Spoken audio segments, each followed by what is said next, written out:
دعوني أناجي مولا جليلا إذا الليل أرخى علي السدولا نظرت إليك بقلب ذليل.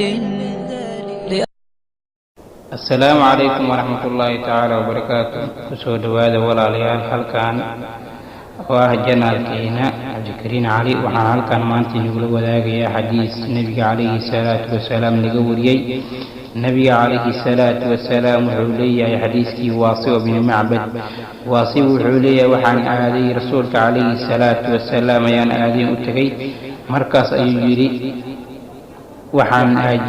waxaan weydiiyey beriga iyo wanaaga. wuxuu yidhi nebiga calayhi salaatu wasalaam qalbigaaga weydii. markaas ayuu yidhi beriga waxa weeye waa wixii qalbigaaga uu ku xasiyo, nafta ay ku xasisho qalbigana uu ku dego. waa wixii nafta ay ku xasisho qalbigana uu ku dego. markaas ayaa la weydiiyey dembigina wuxuu yidhi nebiga calayhi salaatu wasalaam waa wixii nafta ay dhibsanayso kuna noqdana qalbiga. nebiga calayhi salaatu wasalaam wuxuu yidhi sidoo kaleeto wanaaggu wuxuu ka mid berrigi wanaaggu wuxuu ka mid yahay dabeecad wanaagga. markaas ayuu yidhi nebiga calayhi salaatu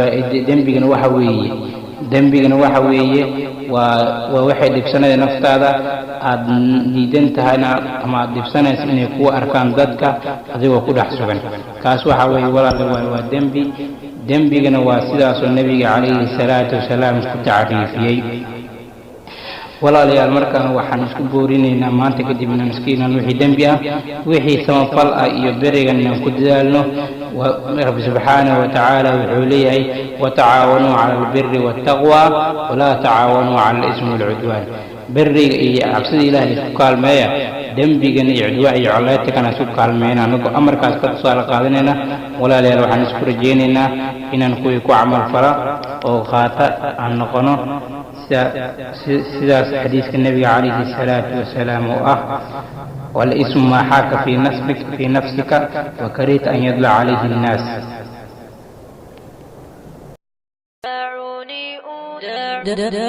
دعوني أناجي مولا جليلا إذا الليل أرخى علي السدولا نظرت إليك بقلب ذليل لأرجو به